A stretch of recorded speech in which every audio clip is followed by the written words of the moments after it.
많이 연구되었던 주제도 아니고, 그래서 제가 뭐 여러분께 말씀드리고자 하는 것은 제가 농촌에서 살면서 느꼈던 점, 앞으로 이렇게 농촌복지를 실천하면 좋지 않을까 하는 제안의 성격을 갖는 거고, 여러분들이 또 함께 고민해 주셨으면 좋겠다 하는 그런 의미에서 말씀을 드리고자 합니다. 자, 왜 우리는 농촌복지를 해야 할 건가 하는 것에 대해서는요, 지금까지 별로 우리가 고민을 하지 않았던 그런 주제라고 생각할 수가 있습니다. 최근에 여러 가지 농촌의 거의 농촌 지역사회가 유지되기 어려운 임계점이라는 것은 이렇게 물이 흐러서 액체에서 증기로 가는 99도까지는 액체 상태이지만 100도가 되는 순간에 물이 흐러서 수증기로 이렇게 아주 완전히 다른 상태로 바뀌게 되는 그런 임계 상태에 도달하기 때문에 그 반작용으로 어떻게 하면 농촌을 살릴까, 또 어떻게 뭔가 대책을 세워야 되지 않겠는가 하는 사회적 관심이 고조된다라고 이렇게 저는 생각합니다. 그래서 왜 농촌 복지는 해야 될까? 이 농업이나 농촌은 우리의 생명이 달려있는 근본이기 때문에 저는 그렇다라고 생각을 합니다. 그래서 우리가 흔히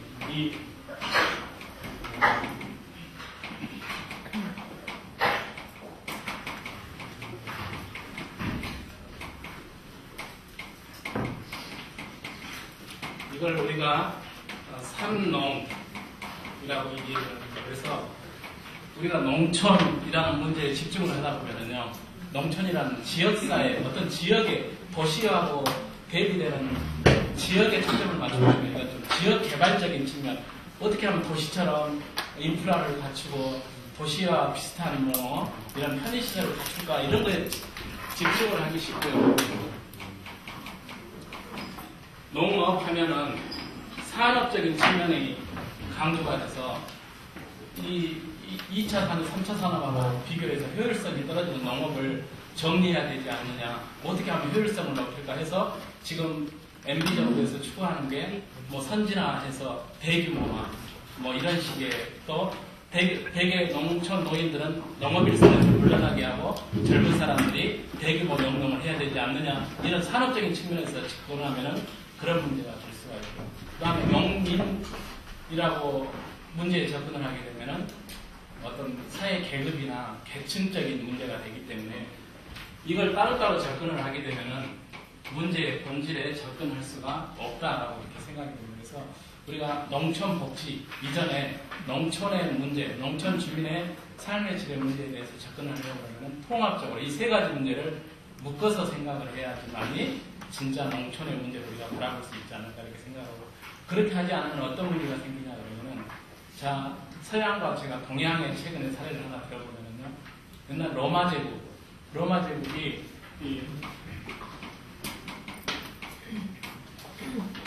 세계 거의 유럽 지역을 제패를 해서 팍스 로마 제국의 평화, 로마가 거의 세계의 주권을 잡아서 통치를 하기 때문에 거의 평화 시대를 이뤘던 시기를 우리가 팍스 로마가 이렇게 부르는데, 로마가 굉장히 골치 아팠던 동네가 지금의 아프리카 티니지에 있는 카르타고라는 나라가 있습니다. 카르타고라는 나라가 있습니다. 이 나라가 굉장히 해상 세력이 세고 제해권을 가지고 있어서 항상 로마의 좀 불안 요소가 있어요. 그래서 우리가 세계사에서 배우면은 한니발 장군 나오고 파비우스 막시무스 장군 나오는 포에니 전쟁이라는 둘 국가 사이에 전쟁이 일어났는데, 결국은 로마가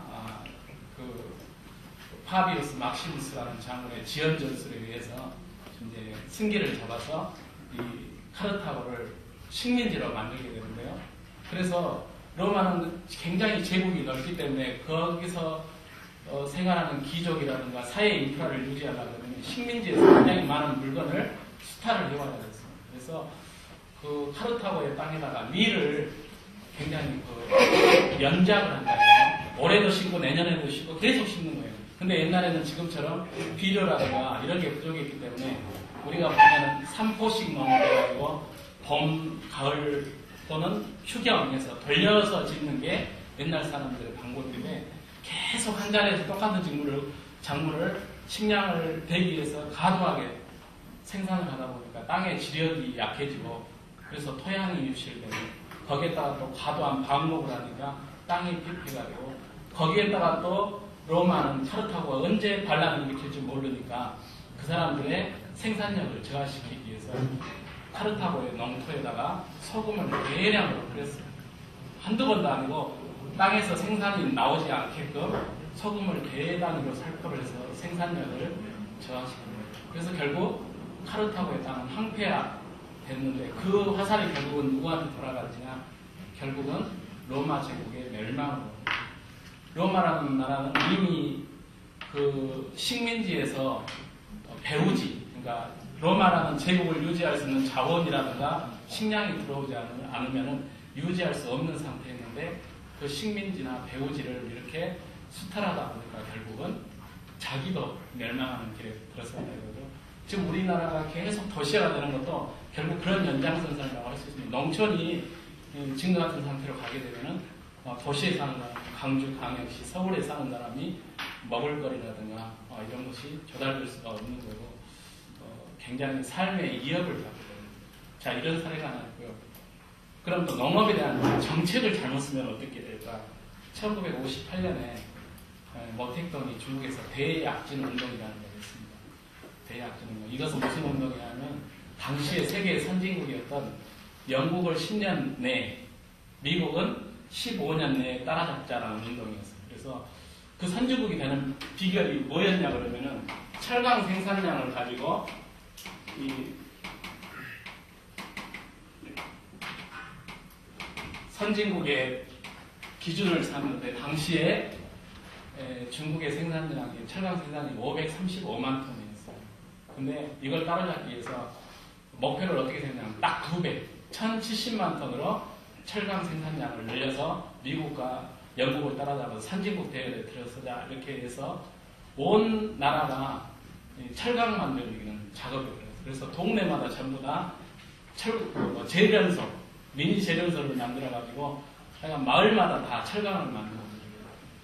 그래서 뭐 재료가 철강석은 중국에 많이 있으니까 실어오면 되겠지만 그 철강을 재련하려고 그러면 쇠를 녹여야 되는데 연료가 없으니까 산에 있는 나무를 다 베어다가 그 철강을 생산해서 어쨌든 1000만 톤 이상을 생산을 했는데 그 철이라는 게 아무짝에도 쓸모없는 철이라는 품질이 보존되지 않은 철이기 때문에 지금과 같은 이제 현대식 설계에서 만들어진 그런 품질 좋은 철이 아니고 쉽게 말하면 아무 쓰레기 같은 그런 생산 제품을 만드는데 수많은 살림을 훼손하면서 결국은 그 산사태가 나고 생태계가 파괴돼가지고 굉장히 나라가 어려웁니다. 또 하나는 어떤 일이 있었냐 그러면은 4대 해충 박멸해서 쥐, 모기, 파리, 참새가 4대 해충이다라고 이렇게 해서 어떤 사람이 그 제안을 할 때 참새가 1년에 곡식을 4근을 먹는다. 한 근이 400g이면 400~500g 했을 때 한 참새 한 마리가 2kg를 1년에 먹는다. 그런데 한 섬, 중국의 한 도 정도에 참새가 320만 마리가 있으니까 이 참새들이 1년간 먹는 그 곡식량을 따지면 6,400톤이 된다. 그걸 한 사람이 1년에 사람이 200kg를 먹는다고 생각을 했을 때 32,000명을 먹을 식량을 이 참새들이 다 먹어치우니까 우리가 참새를 박멸해야 된다 해서요. 애들은 새총 갖고 나오고 어른들은 꽹가리 들고 그물 들고 나와가지고 수십만 명이 이 참새 잡기 대 전국적으로 이게 벌어졌다는 거죠. 그래서 참새는 잡아가지고 몇 마리를 잡았다고 보고를 하고 불에 태우고 좀 아까운데 의자왕이 제일 보양식으로 먹었던 게 참새 죽이라고 그러던데 참새로 죽을 끓여가지고 노인들에게 줬으면 좋았을 텐데 그걸 다 불로 태웠다 이거죠. 그래서 그의 그런 농사는 어떻게 됐느냐 완전 망했어요. 왜냐하면 참새가 나다를 먹기도 하지만 해충을 잡아먹거든요. 근데 해충을 잡아먹을 천적이 없어져서 그 해에는 완전히 그냥 해충이 아주 창궐해가지고 농사가 완전히 망쳤어요. 또 농업 생산량을 증가시킨다고 이렇게 사람들 다 모아가지고 집단농장, 인민공사라는 데서 단체 생활하겠어요. 군대처럼. 소대 연대 이렇게 만들고 아침에 일어나서 똑같은 시간에 일하러 가고 점심밥도 이렇게 딱 오늘 것처럼 단체 급식하고 저녁에 시간 맞춰서 교육받고 자고 이런 상태로 바꿨거든요. 근데 어느 한 간부가 모내기를 하는데 이렇게 줄 맞춰서 심는데 중간에 뛴다 이거죠. 왜 이걸 뛰느냐? 땅이 아까운데 거기에다가 한 줄을 더 심으면 생산량이 2배가 나올 거 아니에요. 그래서 2배를 내기 위해서 거기를 심었어요. 그런데 결국은 바람이 안 통했기 때문에 뿌리가 다 썩어가지고 바람이 강한 바람에 모들이 다 쓰러져가지고 그 해에 엄청난 흉년이 들어가지고 1958년부터 2년 정도 대약진 운동 기간 동안에 중국에서 굶어 죽은 사람이에요. 중국 정부의 공식 발표가 2680만 명. 당시 우리나라 인구 정도가 굶어 죽은 거예요. 그래서 지금 그런 난관을 딛고 지금은 중국이 세계 G2 미국과 맞짱을 뜨는 그런 국가로 성장을 했죠. 그래서 다시는 중국이 옛날처럼 서구 열강에 나라를 뺏기고 수모를 당할 일은 없을 것 같고요. 만약에 중국이 망한다 그러면은 문제는 밖이 아니라 내부가 될 거라고 그래서 중국에서 공산당이 매년 제일 중요한 안건을 쓰는 게 중앙 1호 문건이라는 게 있어요. 그래서 중국 공산당이 제일 시급하게 해결해야 된다고 생각하는 문제가 뭐냐면 2004년부터 2009년까지 6개년간 연속 농촌 문제, 이 삼농 문제를 해결하지 않으면 중국의 미래는 없다. 이렇게 생각합니다. 그래서 중국 농촌이 굉장히 사람들이 살기 어렵고 가난하고 농업이 위험한 것에 처해있는 것은 우리하고 똑같은 현상이고요. 우리보다 더 심하죠. 어쨌든 경제 수준이 더 낮기 때문에. 그래서 중국의 농민들이 수도 없이 도시에 나와서 제대로 이렇게 근로 체계에서 사회보장을 받지 못하고 일하는 사람들을 우리가 농민공이라고 부릅니다. 우리가 지금 중국에서 들어온 싸비싼 제품을 전 세계 사람들이 쓰는 것은요, 그런 사람들의 희생에 바탕을 해서 이게 중국이 가격 경쟁력을 가져가고 된 것이지, 어떻게 보면은 온전한 중국의 생산 체계라고는 볼 수가 없고, 우리가 지금 그렇게 값싸고 이렇게 쓰는 물건에는 중국 농민의 어떻게 보면 한숨, 도시에 나와서 고생하는 사람은 고생하는 대로, 집에 남아있는 가족들은 가족들대로 1년에 한 번 얼굴 볼까 말까 하는 그런 상황에서, 그래서 어떻게 보면 차라리 중국이 우리보다는 농촌과 농민, 농업에 대한 관심이 훨씬 높다 이거죠. 우리는 그동안 관심이 없었다라고 말하기는 그렇고요. 우리나라도 1992년에 농업 개방이 된 뒤로 2003년까지 87조 원을 투입했습니다. 김영삼 대통령이 목에 칼이더라도 농업 개방은 쌀 개방은 안 한다. 이게 큰 소리 쳤다가 농업 개방한 뒤로 김영삼 정부가 42조, 김대중 정부가 47조에서요. 87조 원이 그 농촌에 투입을 했고 2003년부터 2013년까지 119조.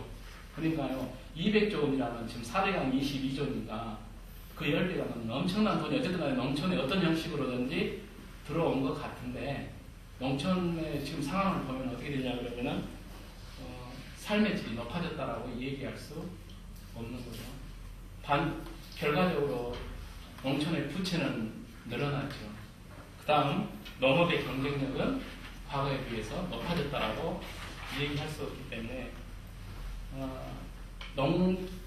그 문제는 수많은 예산과 어쨌든 노력을 했지만 근본적인 원인에 접근을 하지 않고 그때그때 임시 방편적이라든가 임기응변적인 또는 주민들에게 선심을 끄는 그런 정책으로 일관했기 때문에 이런 결과가 오지 않았을까 이렇게 생각을 합니다. 그래서 농촌에 대한 관점이 명확하지 않고, 그 다음 농업 대대로 내려오는 농업에 대한 우리 농촌에 계신 어르신들이 가지고 있는 농업에 대한 지혜 이런 것을 존중하지 않는 농업 정책은 나중에 굉장한 그 대가를 우리가 치러야 될 그런 문제이기 때문에 우리가 지금 농촌의 문제에 관심을 가지고 하루빨리 이 농촌이 사람이 살 수 있는 지금처럼 언제 지역사회가 없어질지 모르는 그런 위험단계에 벗어나서 지역사회가 유지되고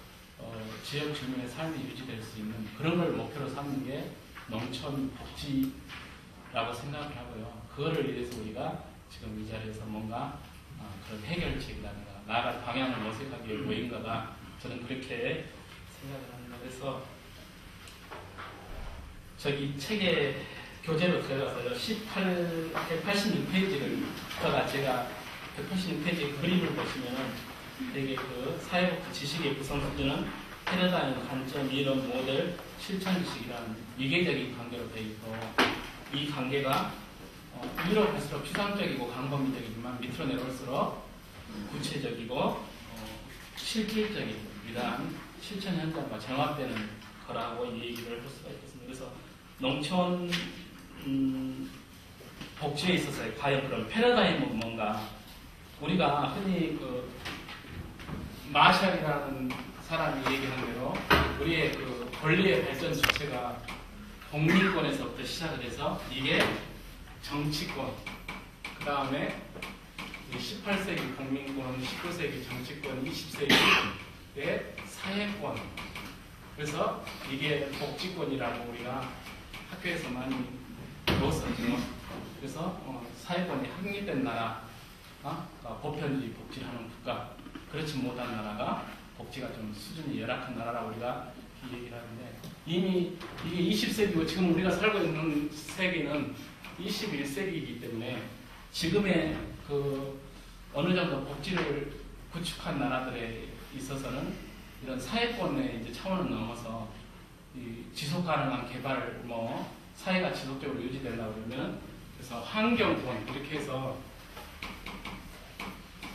문제는 어떻게 하면 우리의 삶이 안전하고 전쟁이 없이 평화롭게 살 것인가를 추구하는 그런 그래서 부패하지 않고 반테러, 반전쟁, 반환경 오염 이러한 상태로 지금 넘어가는 흐름이라고 이렇게 생각합니다. 그런데 우리는 지금 겨우 민주화가 돼서 이 상태로 들어가야 되는 상황에서 지금 이 상태가 확보되지 않으면은 우리의 삶이 우리의 존재가 이어받는 그런 상황이 되어 있기 때문에 농촌복지가 중요한 이유는 저는 특히 이렇다라고 생각합니다. 농촌이라는 것이 우리의 삶과 직결되는 그런 아까 산업으로 따져서 경쟁력이라든가 이런 문제가 아니라 우리의 삶과 직결되는 문제이기 때문에 농촌복지가 중요하다라고 얘기를 했는데요. 지금까지 아까 농촌에 200조 이상의 돈이 투입이 됐다고 그랬는데 이것은 어떤 방식이냐 그러면 책에서 우리가 많이 배운 대로 외생적 발전, 내발적 발전 이렇게 대비해서 얘기하는데요. 내부에서 자본을 끌어다가 도시와 같은 방식으로 농촌을 개발하려고 하는 그런 타입의 정책이었다라고 얘기할 수 있습니다. 그래서 농촌의 지역사회에 가끔 골프장이 들어오죠. 골프장이 들어오고 리조트가 들어온다고 제가 사는 곳 옆에도 바닷가 옆에 지금 수십억을 들여서 리조트를 건설을 한다. 그렇게 얘기를 하는데 그렇게 하면 군이나 개발업자가 주민들한테 얘기하는 그 유혹이 있어요. 첫 번째가 그런 게 들어오면 땅값이 올라간다. 땅값이 올라가니까 여러분들도 이익을 봅니다. 두 번째 고용이 증가하는 거예요. 여러분들한테 일자리가 생긴다. 주민들의 고용 효과가 확실히 있습니다. 세 번째 이 사람들이 돈을 많이 벌어가지고 세금을 낼 거니까 세수가 증가해가지고 그것이 지역의 복지에 다시 투자가 됩니다. 그런데 이런 데 반대를 하냐고 사람들을 유혹을 한다고. 그래서 사람들이 헐값에 땅도 팔고 다 그렇게 합니다. 그래서 만약에 그런 골프장이나 리조트 같은 데 지역에 들어오게 되면 과연 지역의 주민들의 이익이 증가할까? 그런 사례는 거의 없다라고 봅니다. 골프장에 들어오면 지역의 사람들이 취직할 수 있는 일자리는 거의 없어요. 골프장에 잡초 뽑는 거 외에는 다 외부에서 들어오고요. 이익도 전부 다 일부러 결국 골프장에 들어옴으로 해서 농가 밭을 팔았던 사람은 그 얼마 되지 않는 돈 가지고 정착지를 못 찾아서 도시로 나가서 수년 내에 그 돈이 다 소진이 되든지 일터를 잃게 되는 거죠. 세종시도 지금 마찬가지입니다. 세종시에 정부 부처가 들어온다고 해서 땅을 조상 대대로 수백 년 내려왔던 땅을 내준 사람들은요, 대부분 그 보상금 받아가지고 거의 한 8알은 거의 없어져가지고요, 예전보다 삶의 질이 훨씬 떨어지고 있습니다.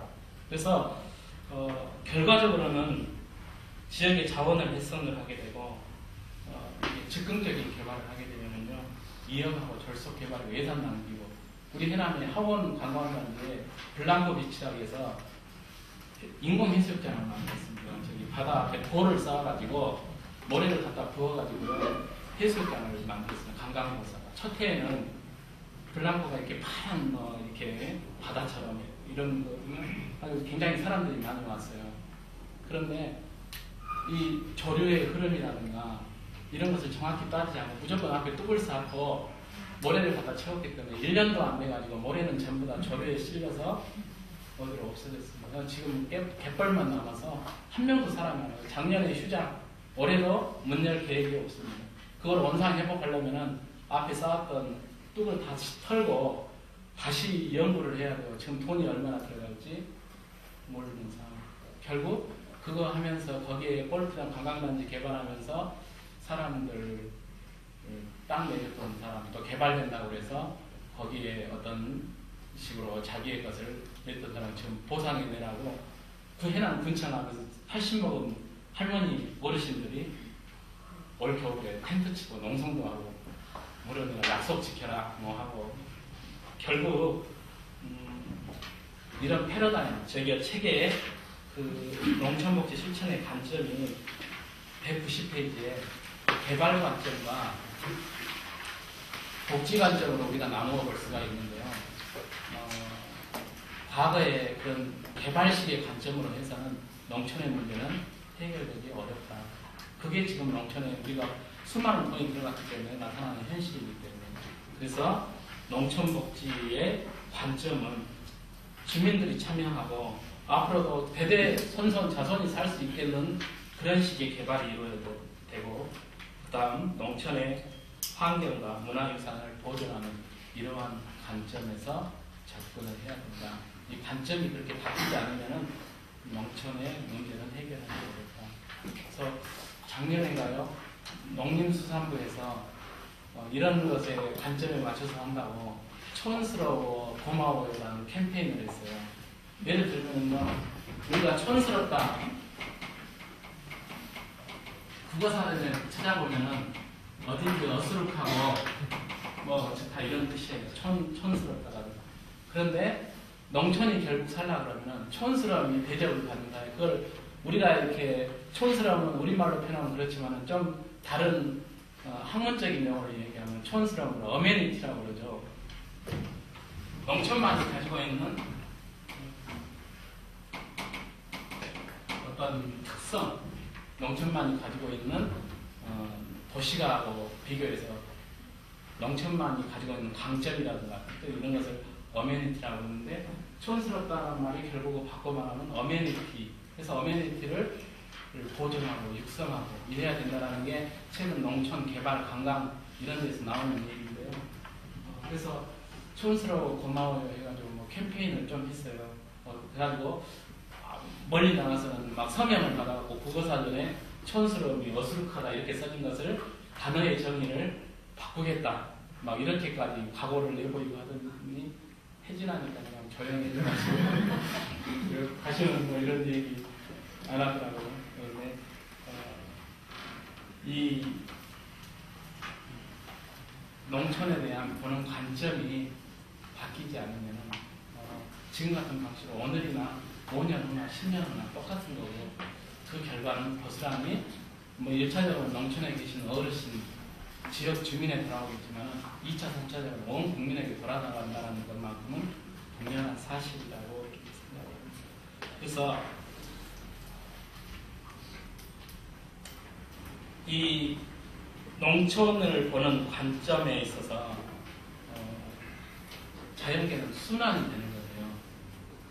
순환이 되지 않으면은, 그러니까 우리가 생산한 모든 물건은 어디론가 가야 되는 것이죠. 썩어서 없어지든지 그렇게 해야 되는데요. 우리가 오늘 먹은 캔커피의 깡통이나 저런 생수병 같은 것은 썩어서 없어지는 것도 아니기 때문에 그게 우리가 버리면 바다로 올라가고 강으로 올라가서 우리 쓰레기가 일본으로 많이 가고요. 중국 쓰레기가 우리나라 해안가로 엄청나게 많이 와서 걸쳤단 말입니다.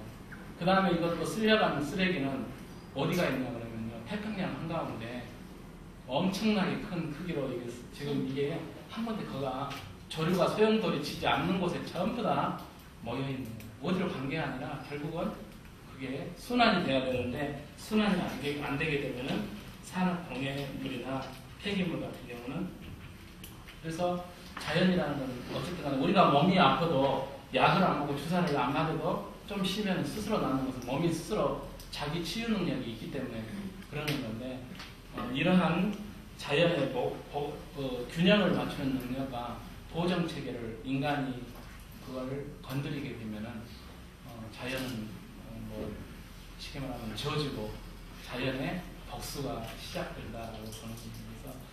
그래서 흔히 경제학적인 용어로 공짜 점심은 없다 그렇죠.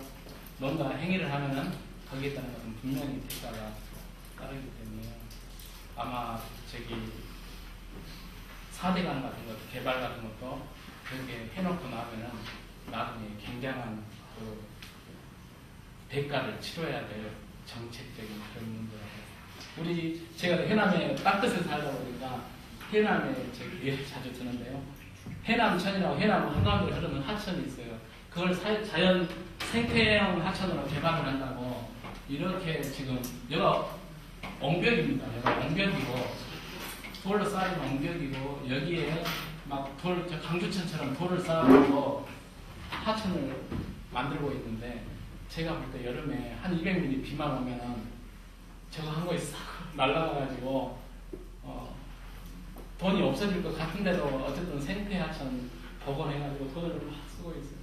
생태하천 복원하면 좀 엉벽을 없애고 물이 옆으로 이렇게 좀 저수지, 저류지 뭐 이런 식의 이런 개념으로 만들어야 될 텐데 참 그렇다. 하여간 모든 농촌의 문제를 개발적인 관점에서 그래서 농촌의 많은 예산이 농기계 보관 창고 마을마다 없는 데가 없습니다. 근데 농기계 보관 창고 마을 공동 만들어놨는데 마을 사람들이 거기에 별로 보관 안 해요.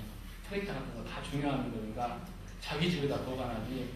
그거 만드는데 돈 들었습니다. 농로를 전부 다 시멘트로 포장을 했는데 농로는 차라리 옛날 그 당시에 자연적인 흙길이 훨씬 더 친환경적이고 좋은데 그런 데에 많은 돈이 없어지고 있다. 그거의 관점은 누구냐? 여기 과거의 개발 관점을 가진 사람이 지금도 정책을 세우고 예산을 거기에다 배정하기 때문에 그런 거고 또 부패한 정치 구조 공무원들의 넘어서 국회의원들의 돈 주는 분야는 다 개발 업자들. 군의원, 도의원 이게 나오시는 분들 보면은요, 되게 전력이 건축이나 건설 업자들이 굉장히 그래서 그런 자리에 가서 자기들이 그런 정책을 또 세우고 그런 데 예산을 배정하고 이런 식의 돌아가는 구조가 깨지지 않는 농촌의 이런 문제를 해결하기 좀 어려운 점이 있겠다 이렇게 생각합니다. 농촌에 서 적용할 수 있는 사회복지 이론 또는 우리가 제가 거기에는 생태체계적인 환경 속의 인간을 생태체계적인 관자가 일반주의적 사회복지 실천에 이 얘기를 썼습니다만은 쉽게 말해서 농촌에서 사회복지사가 어떤 사회복지사가 필요하냐 그러면요 이동국 같은 사회복지사 아주 상당 능력이 그분에 대해서 전문적인 지식을 갖고 앞에서 한 골을 딱 결정적인 찬스에 골을 넣는 이동국 같은 사회복지사가 필요하냐 아니면은 박지성이처럼 어쩔 때는 볼도 넣고 어쩔 때는 쫓아가서 수비도 하고 또 중간에서 수비와 공격을 연결해주는 사람이 필요하냐 그러면요 농촌에서 필요한 사람은 당연히 박지선 같은 사회복지사가 필요하겠죠. 그래서 우리가 스페셜리스트 또는 제너럴리스트 얘기하는 것은 이동국 같은 사회복지사가 꼭 필요하지 않다는 것은 아니고, 그런 스페셜리스트가 필요한 것은 아주 전문적인 기관 이런 데에 필요한 거고요. 농촌 주민들이 가지고 있는 욕구를 해결하고 지역의 문제를 해결하는 데는 좀 다기능적인 다차원적에서 접근할 수 있는 그러한 사회복지사가 필요하기 때문에 우리가 뭐 사회복지 실천의 과정을 매크로, 메소, 마이크로에서 다중 이렇게 차원을 하는데, 농촌에 가면은 이 세 가지가 다 적용이 돼야 되는 거고요. 그 다음에 사회복지사는 아는 게 좀 많이 있어야 돼요. 다양한 지식과 레퍼토리를 갖추고 있어야지 수많은 문제에 대해서 나름대로의 그 대응이 가능하고, 그 다음에 다양한 기술, 그 다음에 인파워먼트의 관점. 혼자서는 도저히 해결할 수 없기 때문에 그 팀워크이라는 다른 말로 바꿔보면 주민 조직화, 이러한 능력을 갖추는 사회복지사가 필요하다는 점에서 사회복지 실천의 이론이라고 하면은 저는 어쨌든 그런 인간과 환경과의 관계를, 상호작용을 중요시하고, 그 다음 다기능적인 사회복지사 실천을 할 수 있는, 그러니까 사회복지 전반에 대해서 광범위한 위한 지식이 필요한 그러한 일반주의적 사회복지 실천이 농촌복지에는 적합하지 않느냐 이런 생각을 하고, 우리가 대학 4년의 과정을 마치면은 대개 이러한 기본적인 소양을 갖추고 거기에 따라 농촌의 좀 특수한 상황을 이해를 한다 그러면 누구라도 농촌에 가서 사회복지 실천하는데 그렇게 큰 문제는 없을 것 같고요. 정말 중요한 것은 농촌에서 어려움을 겪고 일할 수 있는 열정이라든가 또는 그 지향적 이런 게 오히려 더 중요한 것이 아니냐. 그런 것 때문에 우리가 지금 이런 실천과 역량 교육을 받는 것일 거라 이렇게 생각이 듭니다.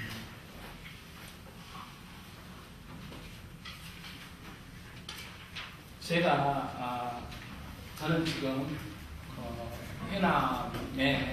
해남에서 저희 집은 한 40분 더 가요.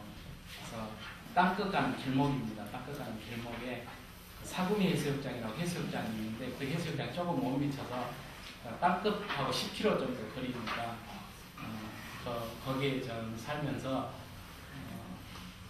노인 요양 공동생활과정, 주간보, 단기보, 방문요양 이런 일을 하는 제가복지센터도 운영을 하고 있고 그렇습니다. 그래서 실천 모델을 제가 잠깐 얘기하고 다음 시간에는 제가 실제로 농촌에서 해보니까 어떤 문제점이 있어서 나는 이랬으면 좋겠다는 게 지금 제 책의 내용입니다. 저의 생각이니까 그걸 여러분들이 오늘 이 시간에 같이 좀 이 얘기를 듣고 또 상호 질문이나 토론 과정을 통해서 제가 한 얘기가 제가 100% 맞는 것도 아니고요. 저도 실험적인 그런 상황이 있기 때문에 이런 것을 통해서 우리가 농촌 지역에 공용적으로 적용할 수 있는 그런 실천 모델 개발이 앞으로 개발이 되고 또 그게 적용 가능한 그런 기술과 지식이 축적되지 않을까 그렇게 생각을 합니다.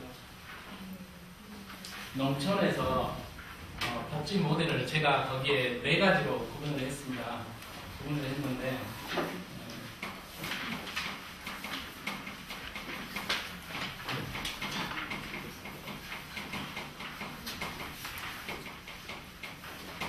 지역 단위, 지리적인 범위.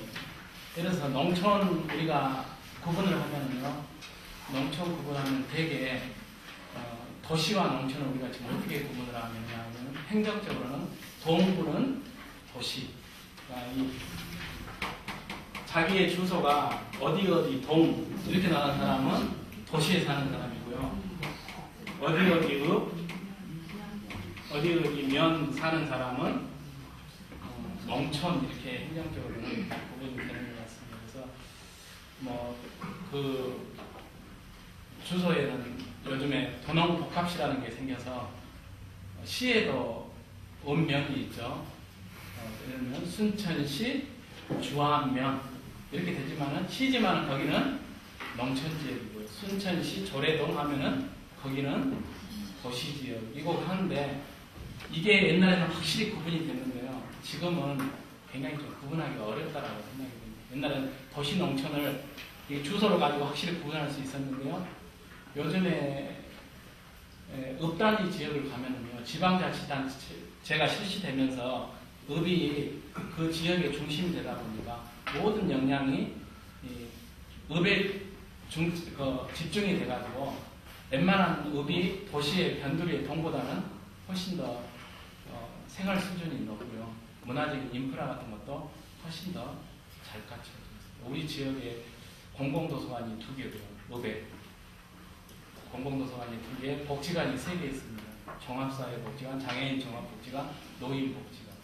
거기에다 문화예술회관, 여성회관 이렇게 따지자면요, 아마 대한민국 읍단위 중에서는 최고로 복지 인프라를 갖춘 읍, 미국의 해남 읍 정도 되리라. 시설도 또 굉장히 완전 복지시설도 아주 다양하게 갖춘 불안시설부터 정신요양, 노인, 아동 다 이렇게. 그런데 읍이 상대적으로 이렇게 커져가면서 면의 기능이 과거에 한 농경사에서 면이라는 것은 알아야 면장도 한다고 그러고 면장이라는 것은 지역사회에 아주 유력한 인사였는데 요즘에 면장 그렇게 과거처럼 미세하고요. 면회를 안 나가려고 그럽니다. 공무원들도 면석이 군석이 그렇게 따져요. 공무원들도 면에서 일하는 사람은 면석이고 군에서 일하는 사람은 군석이. 그래서 보건복지부 장관 상은 군석이가 받아야 되고 면석이는 군수상 정도 받아야지. 면석이가 막 보건복지부 장관상 받잖아요. 그러면 내부에서 질투가 일어나고 읍과 면에 이 격차가 갈수록 심합니다. 또 면에서도 저처럼 리에 살면은요, 굉장히 접근성도 떨어집니다. 서울에서 노인 어르신이 10,000원 한 장짜리를 넣으면은 원양온천까지 그냥 무료 전철 타고 가서 원양온천에 가서 목욕 한번 하고 점심 사 먹고 다시 전철 타고 이렇게 오시는 분이 요즘 많다고요. 그래가지고 그 전철 무료 혜택을 없애야 되니 어쩌니 그런 얘기까지 나왔는데 그런 게 가능해요. 근데 우리 지역에 계신 분이 만약에 읍에 목욕탕이 없으니까 읍으로 가야 되니까 목욕탕을 가려고 그러면은 차비가 왔다 갔다 3,900원에서 8,000원이에요. 시간은 왔다 갔다 한 3시간. 빠르면 3시간. 그러면 한나절. 거기 가서 밥 사 먹고 목욕하면은 적어도 15,000원 내지 20,000원은 있어야 되고 하루 종일이 없어집니다. 이런 상황이. 그러면 목욕의 그 욕구를 누가 질러넣느냐. 도시에는 대부분 주택에가 목욕할 수 있는 시설이 현대화가 되어 있지만 농촌은 그렇지 않기 때문에 농촌 주민이 제일 복지 욕구가 높음에도 불구하고 그래서 여기하고 읍 또는 군 전체 지역으로 이렇게 지역이 구분이 돼야 되고요. 면에 따라서 생산하는 작물도 다 틀립니다. 주로 돈을 많이 버는 작물이 틀리고요.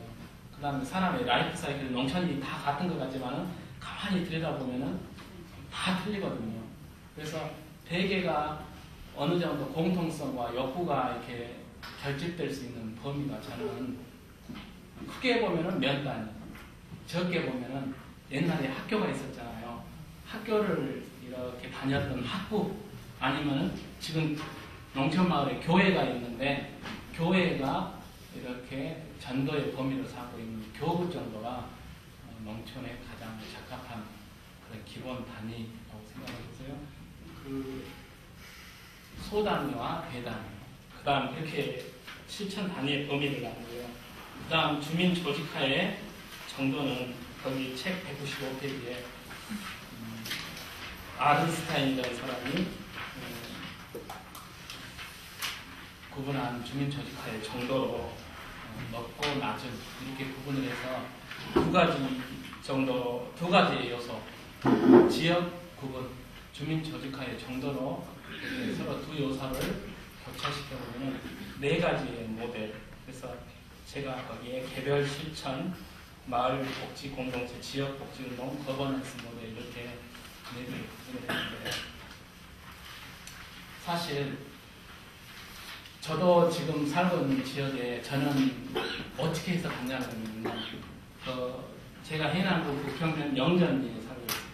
부평면이 제 고향입니다. 우리 아버님이 부평면에서 교회에서 목회 활동을 하실 때 그때 산길로 제가 사는 곳까지 면사무소하고 한 9km 정도 되는데요.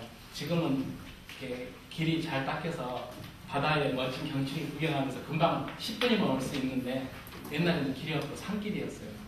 그때 저희 부친께서 그 마을에 교회를 개척한 인연, 그것 때문에 저는 거기 가서 지금 살고 있는데요. 거기에 뭐 지연, 혈연, 학연 아무것도 없습니다. 지역에서 뭔 일을 좀 하려고 그러면은 그 지역을 안 나오면은 일하기 굉장히 어렵습니다. 해남에서는 해남으로 나와야지, 뭐가 이렇게 순천에 가면 순천고 나와야지 뭐가 되죠. 굉장히 일을 하기 어렵습니다. 그래서 개별 실천, 어떤 사람이 어떤 지역사회에, 농촌 지역사회에 가서 지역사회 문제를 해결하겠다고 혼자 들어가서 복지 실천을 한다는 것은 굉장히 어려운 일이거든요. 그 지역이 고향이라든가 그 지역에 어떤 인적 네트워크가 있으면 모를까 사회복지사가 전문성을 갖췄다 또는 자격을 갖췄다 혼자 뛰어들어가서 고군분투하다가 한계가 한 2년, 3년이거든요. 2년, 3년이면은 이거 도저히 힘들다고 이렇게 손 들고 나가는 경우가 굉장히 많아서 개별 실천이라는 것도 물론 그 전에 농촌에 대한 준비를 많이 해야 되겠지만은 저는 지역의 연고라든가 지역의 상황에 익숙하지 않으면 굉장히 것도 참 어려운 모델이라고 이런 생각이 들고요. 그 다음에 지역 복지 운동은 예를 들면 분단위 같은 데서 지역의 복지 상황을 개선해보기 위해서 교육을 하고 사람들이 힘을 모아서 접근해보는 이러한 게 최근에 여러 군데에서 이렇게 되는 곳이 뭐 생협운동도 복지운동에 어떻게 보면 일환이라고 할 수도 있고요. 환경이라든가 이런 또는 교육운동 같은 것도 이런 지역의 복지운동에 큰 공직이 포함될 수 있다고 생각이 드는데 이런 것도 가능한 방법 중에 하나고 그런 지역이 다 된다 그러면은 실제 농촌의 지역사회 복지가 가능하지 않겠느냐 뭐 그런 내용이 제가 뭐 200페이지, 201페이지 쭉 이렇게 적어놨는데요.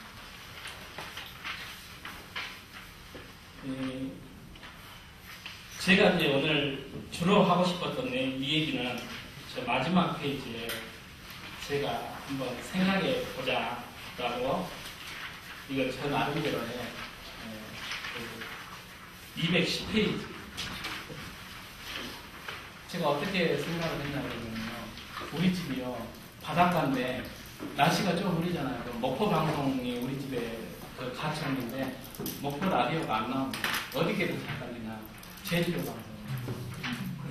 우리가 직선거리로 한 100km 정도 되거든요. 우리 마을에서 제주도에 전력이 부족해서 바다 밑으로 해저 케이블로 전기가 가는데 지난번에 한번 바닷속에서 그게 끊어져가지고 제주가 정전되고 가부하가 걸려가지고 정전되고 말이잖아요.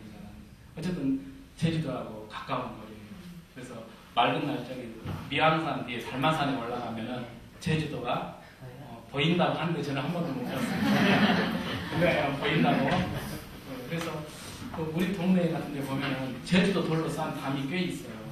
옛날에 육지에서 물건을 싣고 제주도 가서 올 때는 빈배로 오면 위험하잖아요. 제주도 돌을 싣어가지고 돌을 들여갖고 이렇게 해서 그렇게 하는데 어쨌든 텔레비도 잘 안 나와요. 공중파 TV 아주 높이 안테나 달지 않으면 안 나오기 때문에요. 다 집집마다 시청료는 따로 내고 스카이라이트 달지 않으면 텔레비 시청하기 때문에 그런 안 시청 기업인데 여러분 다 가지고 계신 핸드폰은 통화가 잘 돼요. 핸드폰이 통화가 잘 되는 이유. 우리나라 이렇게 지금 기지국이 전국에 한 2만 개가 있습니다.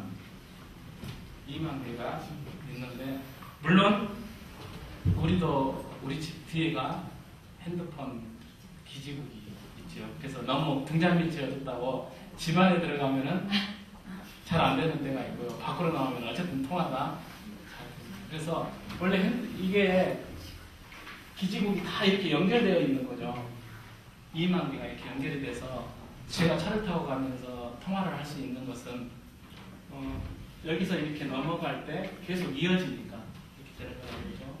그래서 원칙적으로 얘기하면은 한 기지국이 이렇게 동그랗게 범위를 가져서 통화권이 확보가 되는데, 사각지대라는 게 있기 때문에 기지국을 설계를 할 때 그런 사각지대를 없애기 위해서 설계를 하다 보면은 그 211페이지 그림에 나와 있는 것처럼 이렇게 벌집 형태가, 그래서 우리가 지금 휴대폰, 셀룰러폰 이 하나하나의 벌집 모양을 셀이라고 해요. 셀.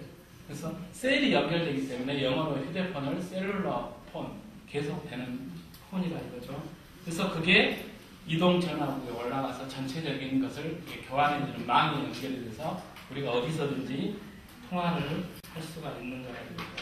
그래서 그 212페이지에 보면요,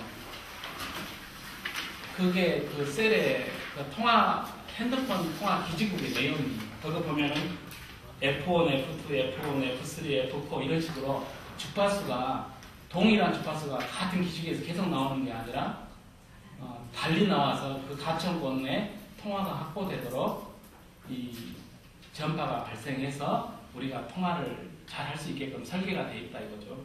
그래서 저는 이번 시간에 지금 농촌복지의 모델을 저보다 얘기하라 그래서 저는 이런 방식으로 복지를 해야 된다라고 제가 지금 여러분들한테 말씀을 드리고 싶은 거예요.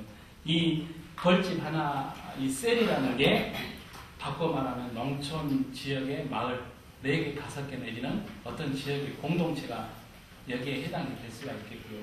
그 다음에 기지국이라는 것은 그 지역의 복지가 최소한 제공될 수 있도록 국가가 해줘야 될 최소한의 인프라가 저는 이 기지국의 개념이라고.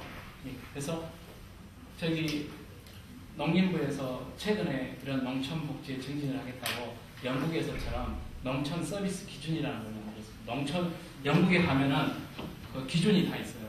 뭐 학교는 뭐 어디에 위치해야 된다. 구급차는 몇 분 내에 와야 된다.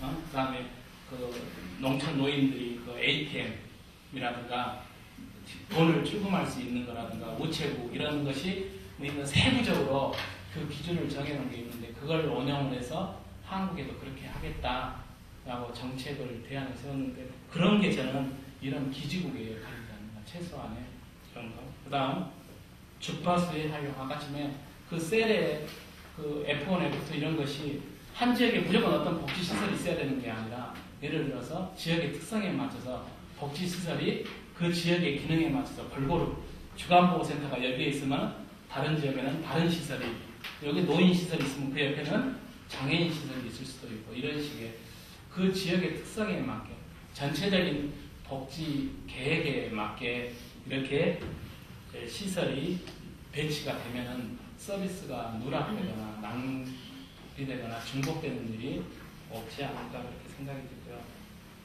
이 커버리지가 아까 그 한 기지국이 커버를 하는 거거든요. 그래, 그 기지국의 안에 그 범위가 문화나 생활 양식이 비슷하고 상호 교류 소통이 가능한 그러한 지역적 범위가 되면서 좋겠다. 다음 핸드오프라는 것은 우리가 차를 타거나 걸어가면서 통화를 할 때 끊어지지 않고 계속 연결되는 거거든요. 그러니까 많은 이제 이런 식으로 복지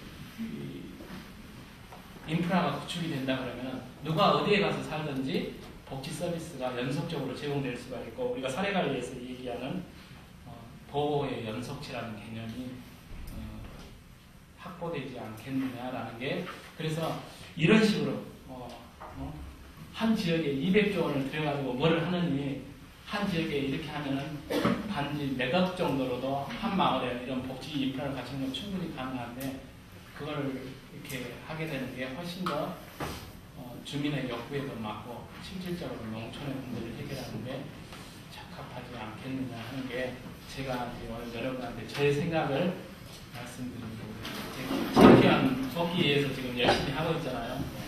제가 복지하는 것을 사회복지 실천을 농구하고 한번 비교를 해본 거예요. 이 내용이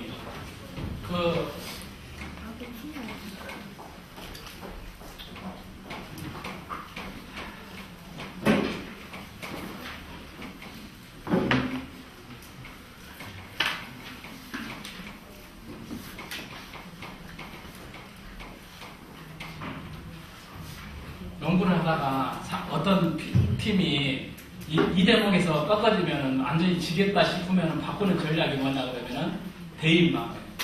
그때부터서는 있는 체력을 다 동원해요. 한 사람이 한 사람을 맨투맨으로 맡아가지고 그 사람이 쫓아다니면 온 코트를 쫓아다니는 방법이 이 맨투맨입니다. 그래서 맨투맨 전략을 잘 쓰면요 이렇게 승부의 이렇게 흐름을 바꿀 수가 있어요. 그래서 근데 이거의 문제점은 뭐냐 그러면은 그러니까 한 사람이 그 사람을 책임지고 끝까지 쫓아다녀야 되니까 체력 소모가 굉장히 많이 일어난다는 거죠. 그래서 어떤 지점에 특별한 문제를 해결하는 그 순간에는 좋지만은 경기 시간 내내 맨투맨 방법을 하기에는 체력이 안 받쳐주는 거죠. 굉장히 어렵습니다. 그러니까 자원과 인력이 풍부하다 그러면 막 사람을 바꿔서 계속 이 전략을 쓰면 되는데 이게 현실적으로 어렵다.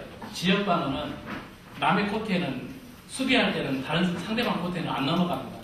자기 코트에 이렇게 농구 코트가 있으면은 이렇게 있으면은 여기 지역 이렇게 지역을 5사람이 맡아서 누가 사람에 상관없이 그 지역을 그 선수가 수비를 하는 거예요. 그러니까 상대방이 공격하면서 왔다 갔다 하더라도 자기는 사람을 쫓아다니는 게 아니라 지역을 지키는 거기 때문에 일단은 체력 소모가 적고요. 확실히 그 지역의 패스의 길목을 지켜서 패스를 인터셉트 해가지고 기습 공격하고 점수를 넣는다는 이런 전략인데 농촌의 복지 지금 상황을 보면은요 우리 농촌의 지금 복지 전략은 맨투맨 방식이에요. 맨투맨 방식.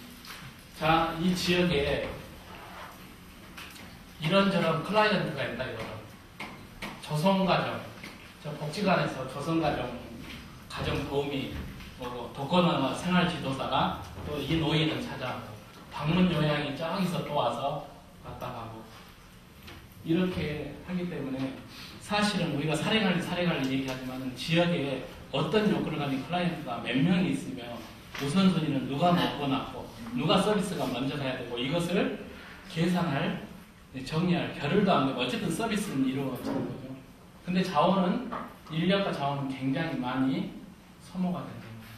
여기에 와서 농촌의 문제가 노인 문제 따로, 청소년 문제 따로, 장애인 문제 따로가 아니라 이게 다 연관성이 있는 문제인데 서비스를 하는 주체는 각기 다르기 때문에 나름대로 와서 서비스를 하고 가요. 지금 노인 장기 요양보험이 도입돼가지고 저도 그 체제에서 일을 합니다만은 방문 요양 서비스의 제일 문제점. 방문 요양보호사가 방문 요양에 오면 3시간 서비스를 하잖아요. 하루 3시간. 그러면 예를 들어서 보통 요양보호사 한 사람이 3사람을 하루에 케어해야지 이렇게 수지가 맞기 때문에 아침 9시부터 12시, 1시부터 3시, 4시부터 7시 이런 식으로 이렇게 시간표를 짜는데 그거의 문제점은 A, B, C라는 클라이언트가 이 사람의 욕구가 9시부터 12시까지 예를 들면 신변 보험이니까 대소변 보고 옷 갈아입고 목욕시키는 게 욕구가 다 이 시간에 있으면은 그게 해결이 되는 얘기인데 그렇지는 않다 이거죠. 실제 제가 경험상으로 봤을 때 1시간 정도가 정말 그 클라이언트의 욕구에 맞는 서비스가 제공이 되고 2시간은 왔다 갔다 와서 정리하고 또 마무리하고 뭐 기록지 쓰고 그 다음에 이렇게 정리하고 가는 시간이지 않을까. 그러면 나머지 이 클라이언트의 수발 부담은 결국 누구한테 돌아가느냐? 온전히 가족한테 돌아가는 거예요. 그래서 가족들이요. 제일 처음에는 우리가 학교에서 지역사회복지 배워갈 때는 재가복지의 유용성, 효율성을 얘기하지만은 가족 입장에서 보면은요, 약간 도움은 됐지만은 결국은 별 차이가 없는 거예요. 그래서 가족 입장에서 보면은 시설에 이렇게 한번 맡겨놓으면요, 처음에는 굉장히 막 와서 울고 마음 아프라고 그래요. 자주 찾아오겠느라고 한두 달은 자주 찾아와요. 연락도 하고 두세 달 지나면 거의 비슷합니다. 거의 이렇게 명절 때 아니면은 편하거든요. 어쨌든 가서 보고 이 기간이 신뢰할 수 있고 나름대로 서비스가 제공된다고 생각이 되면은 그 뒤로부터서는 그렇게 믿고 맡기는 정도, 물론 그런 점도 있지만은 본인의 입장에서 볼 때 케어가 굉장히 부담이 줄어들어서 편하다라는 생각을. 그래서 시설 입소 수요가 굉장히 많이 늘어나요. 이게 지금 서비스가 도입이 된 게 재가복지를 활성화하자고 이걸 도입을 했는데, 역으로 재가보다는 시설에 대한 욕구가 굉장히, 이건 우리나라뿐만 아니라 일본의 경험이 우리보다 7년 앞서서 도입한 일본 개호보험에서도 보면은 시설 입소 대기자가 줄 서 있어요. 50명, 100명. 그러다 보니까 시설이 난립하게 되고 또 서비스가 안 있고 그런 데는 뭐 부도나고 도산되는 지금 시설이 일본에는 많이 있습니다.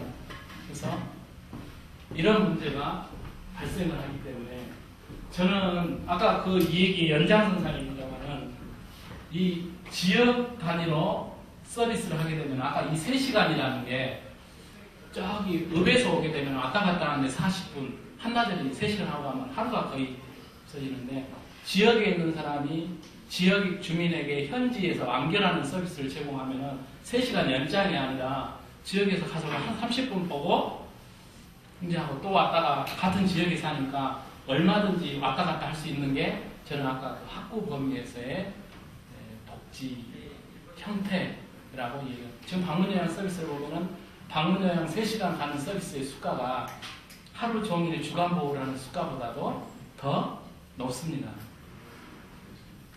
주간보호가 3만 1천 얼마인가에 방문량이 3만 3천 얼마가 돼요. 3시간 수요가. 근데 그거 보면은 어떤 상황에서 그렇게 수가를 책정했는지 모르겠지만은 사실은 농촌에서 어르신들의 희망은 뭐냐? 자기가 살던 지역에서 그대로 살다가 거기에서 죽는 게 최고의 희망입니다.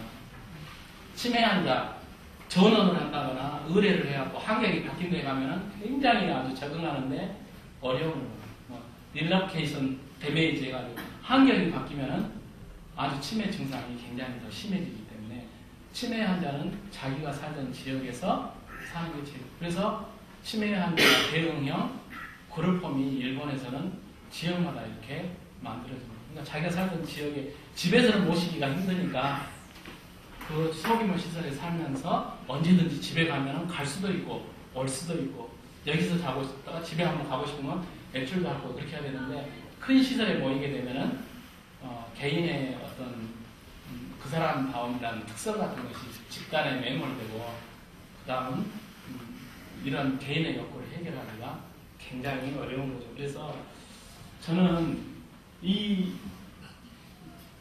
복지의 방식이 지금 이런 방식에서 이런 방식으로 바뀌는 게 적어도 농촌만큼은 그렇다라고 이 얘기를 하고 싶습니다. 도시는 익명성이 있고 또 밀집되어 있기 때문에 이 방법보다는 이 방법이 현실적으로 나을 수도 있는 측면이 있다고 생각합니다만, 농촌은 저는 좀 그렇지 않다라는 그런 생각이 들고요. 그 다음에 지자체장이 당선이 되면은 이런 우리가 효율적인 서비스는 건물을 짓거나 하드웨어에 투자하는 것보다 소프트웨어가 중요하다고 누차 얘기를 하잖아요. 그런데 그런 데는 별로 좀 관심이 없고 이렇게 건물 짓는 것을 굉장히 선호합니다. 그게 좀 치적이고 또 우리 아까 나쁘게 말하면 아까 그런 속에서 자금도 마련해서 다음 선거에 나올 때 선거 자금도 만들기도 하고, 양산시장이 그랬죠. 아주 그 사람 우리 입지적인 인물입니다만은 선거에 나가면 어차피 돈을 쓸 수밖에 없는 구조에서 빚을 내서 선거에 당선이 됐지만 사채업자가 막 돈 갚으라고 그러니까 그 부정부패를 해서 뇌물을 받다가 결국은 자살하는 그 비극적인 사건이 있습니다. 우리의 지방자치 구조가 그렇다. 뭐 이게 뭐 연결고리가 이렇게 돼가지고 그런데 예를 들어서 그러면은 그런 방식도 저는 국가가 예산이 많고 지자체가 능력이 충분하다면 저는 좋다고 생각을 해요. 그래서 면마다 복지회관도 다 만들고 위마다 또 회관도 만들고 게이트볼 장도 만들고 그렇게 되면은 좋겠죠. 제가 지금 일하는 우리가 일하는 직장에 목포대학교 박사과정의 유학원 일본 친구가 같이 살아요. 저하고 지금 박사 5학기째인데 그 친구하고 이렇게 이제 연계가 돼서 우리가 사회복지 해남 군의 공공하고 민간 사회복지사가 사회복지사협회에서 해외 연수 보내주는 거에 우리가 이렇게 프로그램 우리가 짜가지고 제출해서 돼서 우리가 히로시마의 농촌 복지 지역을 한번 가봤어요. 아주 산간 지역인데 거기를 가니까는요 진짜 립단위에 야구장도 있어요. 게이트볼도 있어요. 뭐 후레아이 센터라고 해가지고 이렇게 만나서 토론하고 이렇게 하루를 보내는 경로당 같은 개념이 아니라 좀 더 소규모 문화센터 같은 이런 건물들이 다 있어요. 근데 지금 우리가 갔을 때 보니까 이게 팔이 나는 거예요. 그게 일본 경제가 한참 성장할 때 이렇게 막 지었는데 그때 대상자였던 60세 노인이 지금 20살 다 먹었다 그러면은 80이 됐어요. 그때는 그 젊은 노인이 어머니 아버지를 모시고 와서 이용을 했는데 그때 모시던 사람과 지금 그때 이용하는 사람이 다 같이 이제 후기 고령 노인이 돼가지고 거기까지 올 수가 없어요. 그래서 건물은 여기저기 인프라는 다 갖춰졌는데 이용하는 사람이 없어서 그거 참 그래서 이거 저는 거기 가서 면 밑단에 건물을 지으면은 안 되겠다. 우리도 10년, 20년이면 똑같은 현상이 되기 때문에 지금 있는 건물 경로당이라든가 마을회관 같은 것을 잘 이용해야지 그것 놔두고 또 건물을 지으면은 짓는데 돈 들고 나중에 그거 관리하는데 돈 들고 그래서 제가 그 책의 207페이지에 국가가 복지를 전달하는 방식 제가 그 강역 상수도 방식 목포나 강주 사람들은 그 주암댐에서 물 치수해가지고 정수해서 가압장 만들고 이렇게 수도 파이프 깔아가지고 집에까지 오잖아요. 그런 복지의 방식이 저는 이 강연 상수도 방식이에요. 만약에 농촌에서도 노인이 이용할 수 있는 서비스, 어르신이 이용할 수 있는 서비스, 장애인이 이용할 수 있는 서비스, 수도꼭지만 틀면 물이 나오게 그렇게 체계를 갖추려고 그러면은 엄청난 돈이 들어갈 거고요. 제가 아마 이 땅에서 생명을 다하는 날까지 우리 마을에 그런 서비스가 오기는 제가 기대하기가 힘들다. 그래서 그런데 이걸 굉장히 방향이 이렇다 이거죠. 그래서 많은 예산을 들여서 건물을 짓지만은 이용률은 떨어지고 효율성도 떨어지고 이게 지방자치단체의 재정 압박의 요인이 되는 거고 그 다음에 지역 간의 불균형이 있습니다.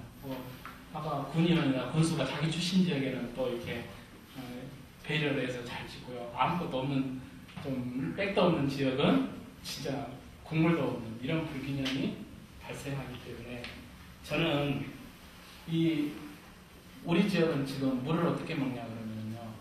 간이 상수도 마을에 이렇게 뽑아가지고 지하수에다가 소독은 어떻게 하는지 저도 좀 의심스러운데 이렇게 수돗물 하면 200 몇 가지 검사를 한다는데 우리는 간이 검사로 염소가 자동적으로 어떻게 투입되는 장치만 있고 그냥 그 물 먹고 살아서 저도 물만큼은 해남의 그 워싱제라고 약수터에서 꼭 물을 넣으면 물을 굉장히 좀 위험해요. 사실은 그 농약이라든가 또는 비료 같은 게 지하수에 스며들 위험성이 많기 때문에 물은 목욕 씻고 이렇게 하는 물 먹는 물만큼은 외부에서 조달하는데 그렇다. 근데 어쨌든 지역에서 물의 안전성이 제가 문제가 된다고 했지만 그런 방식의 복지 서비스 멀리서부터 바늘 깔아 오지 않고 지역에서 사람들의 자원을 개발을 하고 사람들이 참여해서 하는 복지가 되면은 주민들의 욕구에 굉장히 근접하고 비용도 적게 들고 뭐 그렇다라고 생각을 합니다. 그래서 꼭 아까 같은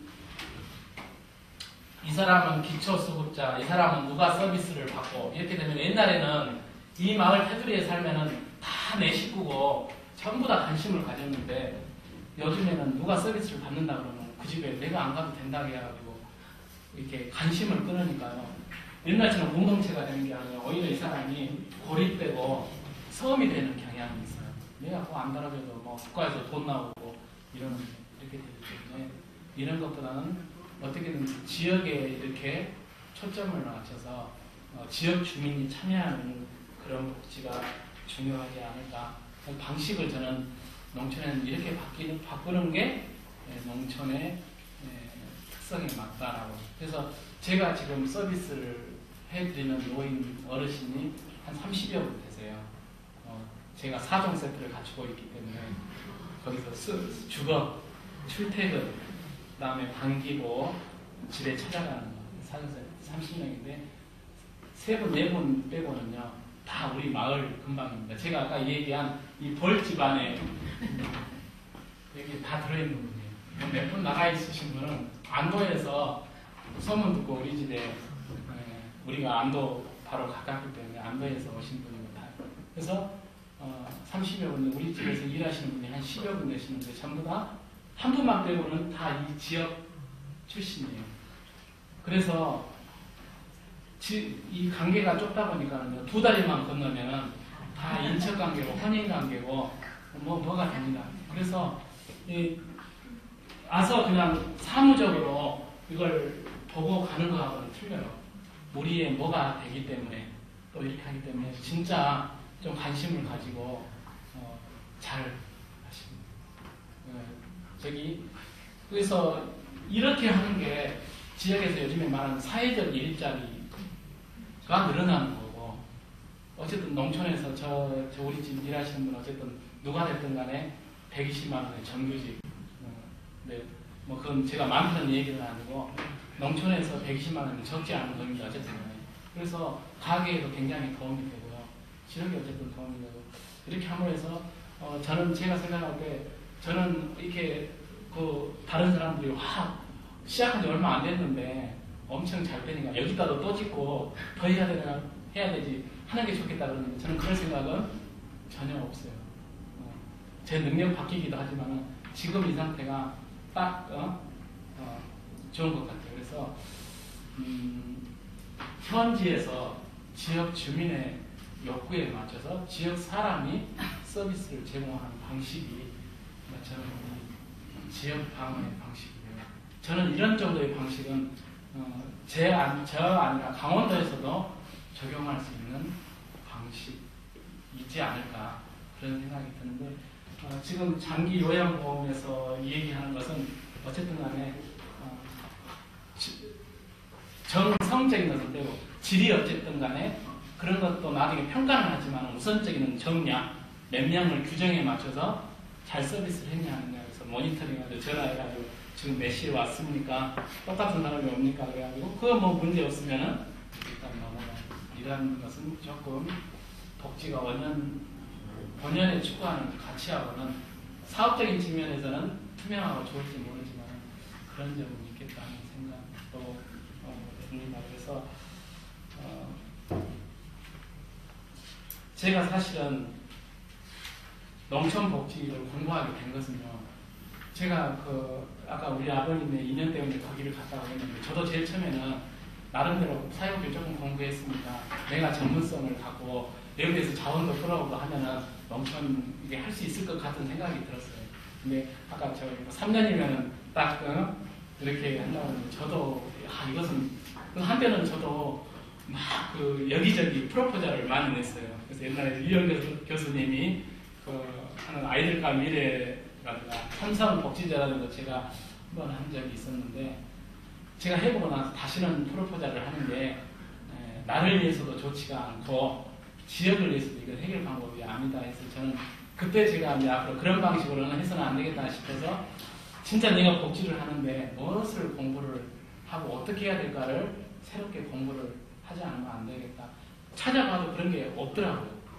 그래서 제가 그때 이제 목포대학교에 가서 이제 공부를 하기 위해서 가서 이제 하면서 그럼 우리가 사회복지 발달 사업에 보면은 사회복지의 현대적인 사회복지 흐름의 출발, 비버리지의 묘람에서 무덤까지 5대양 물속 이거 열심히 외우잖아요.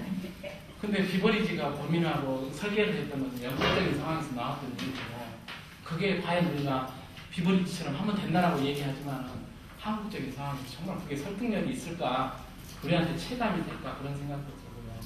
그래서 제가 아주 이것저것 많이 찾아봤어요. 그래서 제가 찾은 게 농촌복지 실천의 한국 정보를 저는 저기 윤봉길 의사,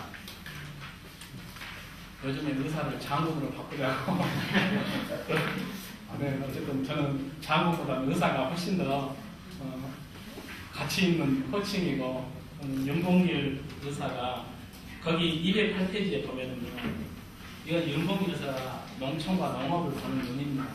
그래서 이분이 농촌에서 자기 고향에서 충남 예산에서 지역민들을 교육시키기 위해서 만든 책이 농민 덕본이에요. 그 덕본에 나오는 그 책이 지금 전해지지는 않습니다. 유실이 돼서 전본이 전해지지는 않는데 거기에 보면은 농사는 천하의 대본이라는 말은 결코 묵은 문자가 아니고 이것은 억만 년을 가도 변할 수 없는 대진리입니다. 사람이 먹고 사는 식량품을 비롯하여 의복, 주옥, 자료는 말할 것도 없고 상업공업의 원료까지 하나도 농업 생산에 기다리지 않는 것이 없는 이만치 농민은 세상 인류의 생명창고를 그 손에 잡고 있습니다. 우리 조선이 돌연히 상공업의 나라로 변하여 하루아침에 농업은 그 자체를 잃어버렸다 하더라도 이 변치 못할 생명창고의 열쇠는 의연히 지구상 어느 나라의 농민이 잡고 있을 것입니다. 아주 저는 이 말에가 농업의 진수, 농촌을 보는 진수가 들어가 있고, 이분은 여기 이제 여러분이 나중에 읽어보시면은 비버리지보다도 훨씬 더 앞서서야 똑같은 생각을 하셨다는 제가 생각을 해요. 그래서 저는 이런 것을 학교에서 학생들한테 가르쳐서 한국에도 이런 사람이 있었다라고 가르쳐야지 비버리지가 어쨌다라고 얘기하는 것보다는 100번 더 이게 더 낫다. 그리고 또 실제 농촌에 자본이 없어서 어떤 일을 소득을 생산을 못하는 사람한테 예를 들면 돼지를 한 마리를 공짜로 우선 줘요. 줘서 돼지를 그 사람이 키워서 2마리가 새끼를 낳으면 한 마리는 갚아주고 한 마리는 본인이 갖는다든지, 아니면 이렇게 옷감을 짤 재료를 2필 것을 줘서 짜면은 한 필은 재료를 준 사람한테 내고 한 필은 자기가 갖는다든지, 이런 식의 복지 제도, 이런 소득 보장 제도라든가 거기 쭉 읽어보시면은 굉장히, 나는 이분이 농민 운동을 약 한 4년 정도 하셨지만은 한국 독립투사로 더 유명하지만은 이보다는 이분이 훨씬 더 우리 농촌 문제에 선구적이고 좀 바람직한 생각을 가지신 분. 이분이 하시고자 하는 것이 제가 하고자 하는 거하고 굉장히 좀 비슷하기도 하고, 요즘 말로 하면 뭐 멘토 그런 측면도 없잖아 있고 그렇다고. 그래서 제가 생각할 때 아까도 제가 장기 요양원에서 조금 얘기를 했지만 케어의 생활을 맞추거든요. 정해진 방식, 케어의 생활을 맞추는데 그것은 좀 저는 문제라고 봅니다. 생활의 케어를 맞춰야지 케어의 생활을, 어떤 정해진 서비스 시간에 사람을 갖다 맞추는 것은 엄밀한 의미에서는 뭐 초창기니까 그렇게 해야 될지 모르겠지만 어르신의 권익이라든가 복지의 본연의 그러한 추구하는 바에 맞추면은 어르신들의 예를 들어서 생활의 케어를, 그래서 저는 이런 지역적으로 이게 형성이 되면은 그 권한을 자율성도 줘야 된다고. 어쩔 때는 여기서 잘 수도 있고 집에 가고 싶다 그러면 집에 가실 수도 있고, 오늘 주간보호 대상자인데 오늘 가서 할머니하고 아침에 얘기해 보니까 컨디션이 안 좋고 오늘은 집에 계시는 게 낫겠다 싶으면은 집에다 두고, 또 다른 때는 주간보호지만 여기서 시설에서 숙박을 하시는 게 같다 싶으면은 숙박을 하실 수도 있고 해야 되는데, 지금 어쨌든 간에 주간 모으면 시간 맞춰서 데리고 와서 저녁 되면은 모시다 드려야죠.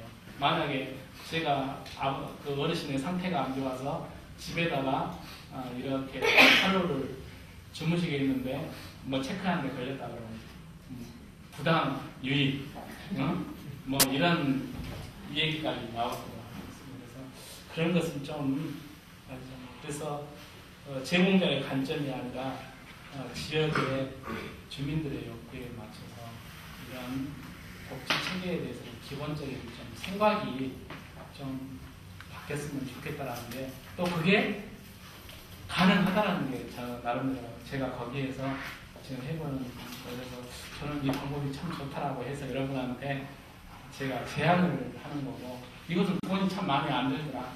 그리고 관계도 좋아지고요. 제가 예지 사람이다 보니까는요, 제가 학교에 갔을 때 뭔가 좀 배타적이 굉장히 많이 있었어요.